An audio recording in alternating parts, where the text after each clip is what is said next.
الحمد لله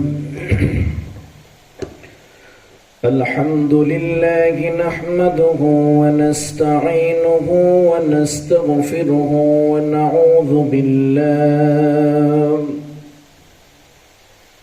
ونعوذ بالله من شرور أنفسنا ومن سيئات أعمالنا من يهد الله فلا مضل له ومن يضلله فلا هادي له ونشهد أن لا إله إلا الله وأن محمدا عبده ورسوله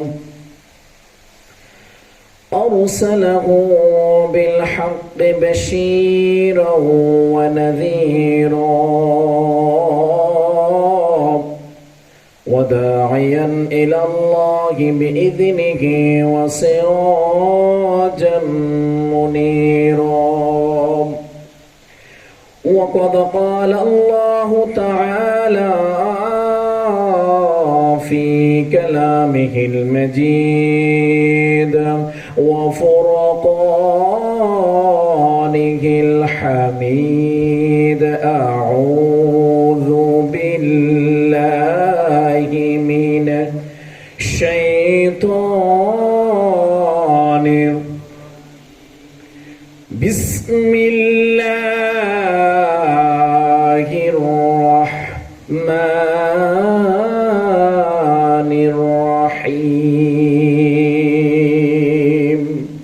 وما أرسلناك إلا رحمة للعالمين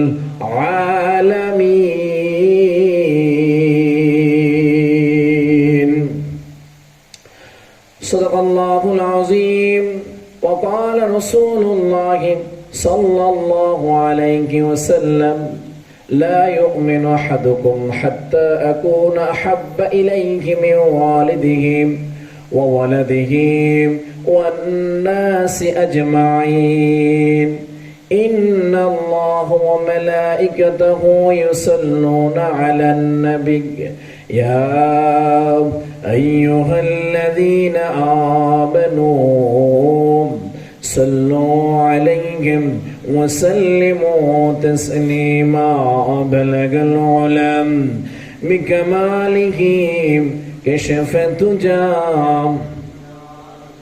حسنت جميع خصاله وآله لا إله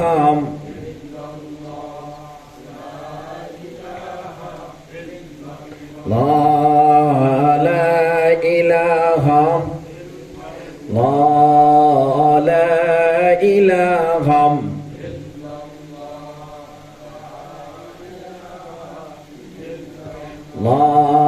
لا إله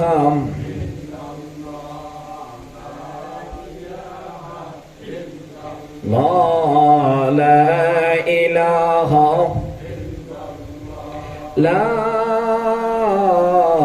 إله إلا الله محمد رسول الله صلى الله عليه وسلم আলহামদুলিল্লাহ মহান আল্লাহ পাক রব্বুল আলামিনের দরবারে অসংখ্য অগণিত শুকরিয়া জ্ঞাপন করছি যে রব্বুল আলামিন আজকে এই জুমার দিনে পবিত্র সফর মাসের দ্বিতীয় জুমায় পৃথিবীর শ্রেষ্ঠতম জায়গা আল্লাহর ঘর মসজিদে আমাদেরকে সুস্থ অবস্থায় আসার বসার যেই তৌফিকটুকু দান করেছেন এজন্য আমরা সকলেই শুকরিয়া দান আদায় করি আলহামদুলিল্লাহ। দুরুদ ও সালাম পেশ করছি মানবতার মুক্তির দিশারি নবীদের নবী সরদার দু আলম আখির জবান নবী মুহাম্মদ রাসূলুল্লাহ জুড়ে বলে সাল্লাল্লাহু আলাইহি ওয়াসাল্লাম। শহীদদের সর্বোচ্চ আত্মার মাগফিরাত কামনা করছি। বিশেষ করে ফিলিস্তিন মুসলমান এখনো পর্যন্ত প্রায় 40,000 মুসলমান ইহুদিরা নিঃসন্দেহে শহীদ করেছে। মহান রব্বুল আলামিন তাদেরকে জান্নাতের সুস্থ মাকাম জান্নাতুল ফেরদাউস নসিব করে দেয়, সকলে আমিন। সবচেয়ে হৃদয় বিদারক যে কথা, সেটা হচ্ছে প্রায় 200 জন মুসল্লি একটা মসজিদে যখন ফজরের সালাত আদায় করার সময় ইসরায়েলের যে বর্বর হামলা, এই হামলার প্রেক্ষাপটে, এই হামলার কারণে 200 জন মুসল্লি এমন অবস্থা হয়েছে, এগুলা কতজন আছে বা মানুষগুলা কিভাবে মাটি দিতে হবে, সর্বশেষ গোস্তগুলো একসাথে করে কেজি কেজি মেপে 70 কেজি করে এক একটা মানুষ হিসেবে গণ্য করেছে। জোরে বলেন নাউজুবিল্লাহ। আমরা কুরবানির সময় যেভাবে পশু জবাই করে গোস্ত বন্টন করি, কেজি ধরে মাপি, তদ্রূপ এই ফিলিস্তিনি মুসলমানরা যারা মসজিদে নামাজ অবস্থায় ছিল, শহীদ হয়েছে, তাদেরকে শনাক্ত করতে গিয়ে কেজি ধরে মেপেছে। 70 কেজি করে এক একটা মানুষ হিসেবে। মহান মালিক পুরা পৃথিবীর এই বর্বরতা থেকে মুসলমানদেরকে হেফাজত করুক, সকলে আমিন। সম্মানিত মুসলিম کرام, এই সফর মাস আরবি বছরের দ্বিতীয় মাস। বিশ্বনবীর জীবনী সম্পর্কে আমরা যতটুকু সময় আছে এর মধ্যে আলোকপাত করবো। আল্লাহ রাব্বুল আলামিন আমাদেরকে শোনার আমল করা তৌফিকটুকু দান করুন, আমিন। বিশ্বনবী তিনি এমন একজন ছিলেন, আল্লাহ রাব্বুল আলামিন যখন আদম আলাইহিস সালামকে সৃষ্টি করেন, তৈরি করেন, ওই তৈরি করার আগেই জ্যোতি বলা হয়, দার্স বলা হয়, নবীর আগমনী বার্তা ওই তখনকার থেকে আগে থেকেই নবী মুহাম্মদুর রাসূলুল্লাহ সাল্লাল্লাহু আলাইহি ওয়াসাল্লাম নিশানা ঠিক করে রেখেছেন। জোরে বলেন না সুবহানাল্লাহ। রাসূল করিম সাল্লাল্লাহু আলাইহি ওয়াসাল্লাম 570 খ্রিস্টাব্দে আরবের মক্কা নগরীতে কুরাইশ বংশে আব্দুল্লাহ এবং আমিনার গর্ভে ধারণ করে দুনিয়ার মধ্যে আগমন করেন। কোন সময় আগমন করেন? যেই সময়টা ছিল হযরত ঈসা কালিমুল্লাহ আসমানে উঠে যাওয়ার পরে নবী মুহাম্মদুর রাসূলুল্লাহ সাল্লাল্লাহু আলাইহি ওয়াসাল্লাম দুনিয়াতে আগমন করার আগ পর্যন্ত যে সময়টা ছিল, এই সময়টাকে আয়ামে জাহিলিয়া, অন্ধকার যুগ বলা হয়। জোরে বলেন নাউজুবিল্লাহ। অন্ধকার যুগ কেন বলা হয়? তখনকার সময় কি সূর্য উঠতো না? তখনকার সময় কি আলো জ্বলতো না? তখনকার সময় কি দিন হতো না? আল্লাহ রাসূল সাল্লাল্লাহু আলাইহি সাল্লাম ওই যুগকে অন্ধকার যুগ হিসেবে আখ্যায়িত করলেন। তাফসীরকারক লেখেন ওই যুগটাই কারণে অন্ধকার যুগ বলা হয়েছে। ওই যুগের মধ্যে যে সকল মানুষগুলা ছিল তারা বেবিচারে লিপ্ত থাকুক, তারা অন্যায়কে অন্যায় মনে করত না, অত্যাচারকে অত্যাচার মনে করত না। তারা বিভিন্ন ভাবে ইসলামকে জিনিস বুঝতো না, ধর্মকে জিনিস মানত না। ধর্ম না বুঝার কারণে, ইসলাম না বুঝার কারণে তারা তাদের সান্নিধ্য পাপ উলুপন্টন করতে করতে এক এক পর্যায়ে এক এক সমস্যার সমাধান করে দিয়েছেন, সমস্যায় জর্জরিত করে দিয়েছেন। জোরে বলেন নাউজুবিল্লাহ। সমস্যার পরে সমস্যা, এক এক করে একাধিক মহিলাকে বিবাহ করা, একাধিক মহিলাকে বিবাহ করা, নিজের সন্তানকে জবাই করা, কন্যা সন্তান হলে, মেয়ে সন্তান হলে তাদেরকে অভিশপ্ত মনে করে তাদেরকে জীবন্ত মাটির মধ্যে পুঁতিয়ে ফেলার যেই রীতি, সেই রীতিটাকে অন্ধকার যুগ বলা হয়। জোরে বলেন নাউজুবিল্লাহ। তখনকার সময় বলতো যে মহিলা যেখানে থাকবে, নারী যেখানে থাকবে, যেখানে এই নারীগুলো থাকবে, সেই ঘরটা অন্ধকার ঘর, সেই ঘরটা আলোকিত হবে না। আল্লাহ রাসূল সাল্লাল্লাহু আলাইহি ওয়াসাল্লাম ওই অন্ধকার যুগের বিভীষিকা শুনতে গিয়ে তার সাহাবীর কাছ থেকে যখন তিনি শুনতে লাগলেন, অন্ধকার যুগের প্রেক্ষাপটে রাসূল করিম সাল্লাল্লাহু আলাইহি ওয়াসাল্লাম বলেছেন, সাবধান সাবধান, ওই লক্ষ্য করো ওই যুগটার সাথে তখন তোমরা কখনোই তোমাদের যুগকে মিলিয়ে নিবে না। যদি মিলিয়ে নাও তোমাদের জন্য ফি নারি জাহান্নাম খালিদিন, ওই জাহান্নামের আগমন বার্তা, ওই জাহান্নামে প্রবেশ করার জন্য তোমরা তৈরি থাকো। জোরে বলেন নাউজুবিল্লাহ। মহিলাদেরকে অত্যাচার করা হয়। ওয়ালা ইয়াহুদ্দু আলা তুআমিল মিসকিন, মিসকিনদের সম্পদগুলা তারা এক এক করে ছিনাই নিয়ে যাইত, এতিমদের সম্পদগুলা বক্ষণ করে ফেলতো। এতিমদের সম্পদ, মিসকিনদের সম্পদ, যারা শক্তিশালী ছিল, যারা অহরহ জ্ঞানী মনে করত, তারা সম্পদ ছিনাই নিয়ে তাদেরকে অশ্রু জোরে ফালাইয়া তাদেরকে কষ্টের মধ্যে রাখতো। জোরে বলেন নাউজুবিল্লাহ। নবী করিম সাল্লাল্লাহু আলাইহি সাল্লামের আগমনী বার্তা, এই আগমনী বার্তার আসার আগ পর্যন্ত এই সময়টা ছিল জাহিলিয়াতের যুগ। রাসূল করিম সাল্লাল্লাহু আলাইহি সাল্লাম 570 খ্রিস্টাব্দে যখন দুনিয়া আগমন করলেন, দুনিয়া আগমন করার পরে আমার নবী মুহাম্মদুর রাসূলুল্লাহ সাল্লাল্লাহু আলাইহি সাল্লাম 40 বছর বয়সে যখন নবুয়ত পান, কিন্তু সেই নবুয়ত পাওয়ার আগে তিনি যখন জন্মগ্রহণ করেছিলেন, সেই জন্মগ্রহণ করার পরে তিনি অন্য শিশুদের কাছ থেকে একটু ব্যতিক্রম ছিলেন। আল্লাহ রাব্বুল আলামিন তাকে ওই সময়ের মধ্যে সম্মান, ব্যতিক্রম সব কিছু দিয়ে দিয়েছেন। জোরে বলেন না সুবহানাল্লাহ। ওই সময়ের ভিতরেই তাকে সমস্ত কিছু বন্টন হয়েছে, এমন সম্মান দিচ্ছেন। খাদিজাতুল কুবরা আমার নবীকে যখন কাজের মধ্যে রাখেন, কাজের মধ্যে রাখার সময় তখন তাকে পুরোপুরি চিনতে পারে নাই।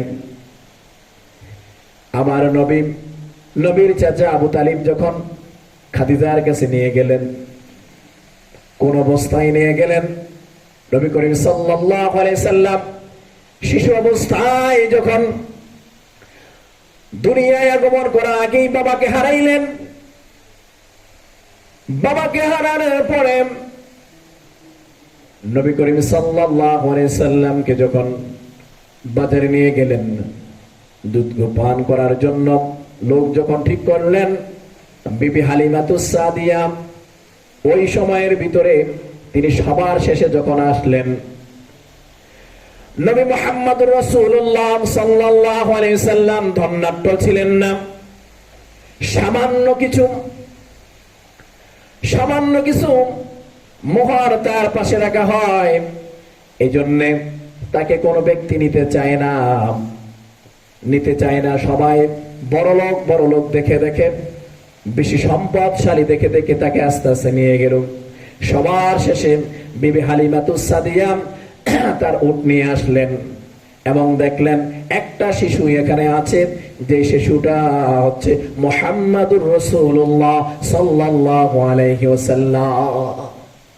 হালিমাতুস সাদিয়া বললেন, আরে আমি আজকে একটু ঘুম থেকে উঠতে দেরি করার কারণে সব ধনী ব্যক্তিরা ধনী লেগে গেছে, আমার তো আর ধনী নেওয়া সম্ভব হয় নাই, যাই কি করবো, যেহেতু এটা আছে এই বাচ্চাটাকে নিয়ে যাই। হালিমাতুস সাদিয়া তার জীবনীর মধ্যে লেখেন, আমি যখন সবার পরে আসলাম, সবার পরে যখন আসলাম, আসার পরে দেখলাম সবাই চলে গেছে, অনেক দূর পর্যন্ত চলে গেছে। বিবি হালিমাতুস সাদিয়া তিনি বলেন, আমি মুহাম্মদ, নবী মুহাম্মদকে আমি যখন কোলে নিলাম, আমার ওটের মধ্যে যখন বসাইলাম, ওই সত্তার কসম, ওই আল্লাহর কসম, আমার ওগান্ন ওটটা এমন স্পিরিট বেড়ে গেল, এমন স্পিরিট বেড়ে গেল, যারা আমার পরে আমার আগে এসেছিল, আমি সকল উটকে ত্বরান্বিত করে সবাইকে পিছনে ফেলে আমি সবার আগে বাড়িতে পৌঁছাই গিয়েছি। জোরে বলেন না সুবহানাল্লাহ। হালিমা বলেন, অবাক হয়েছি, এটা কিভাবে সম্ভব?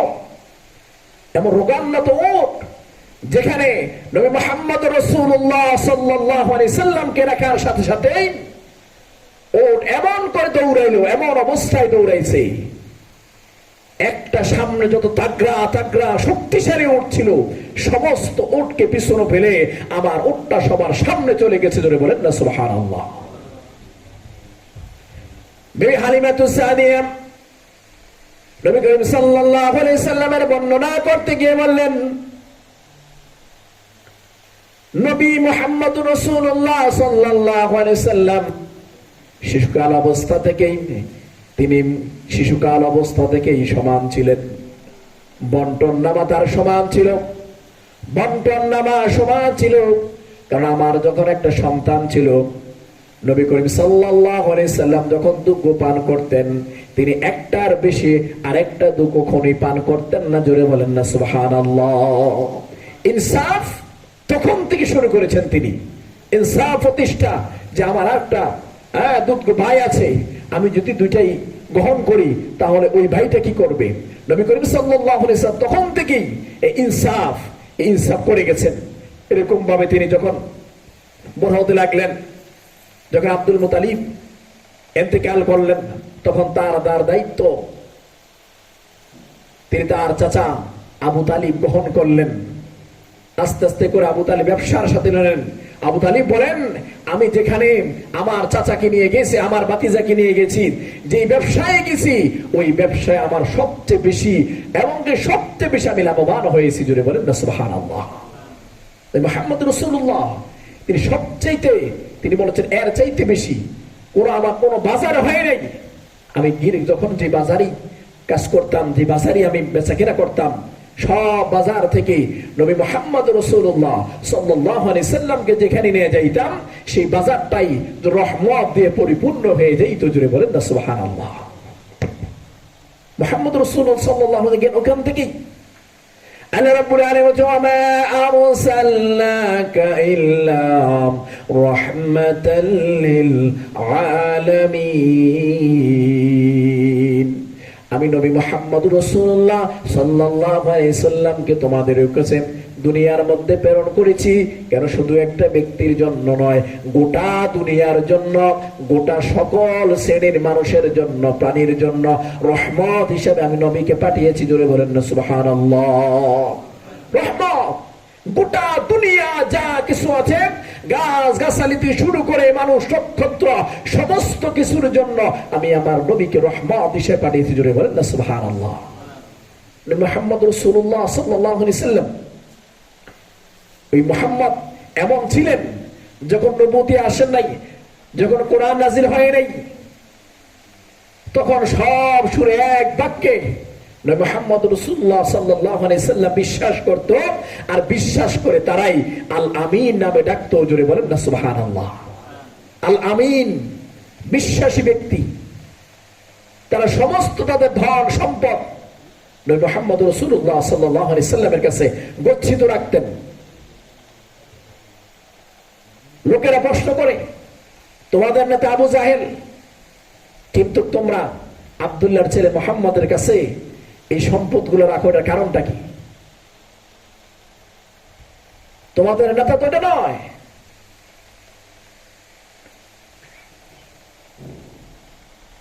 লোকেদের জবাবে তারা বলতেন,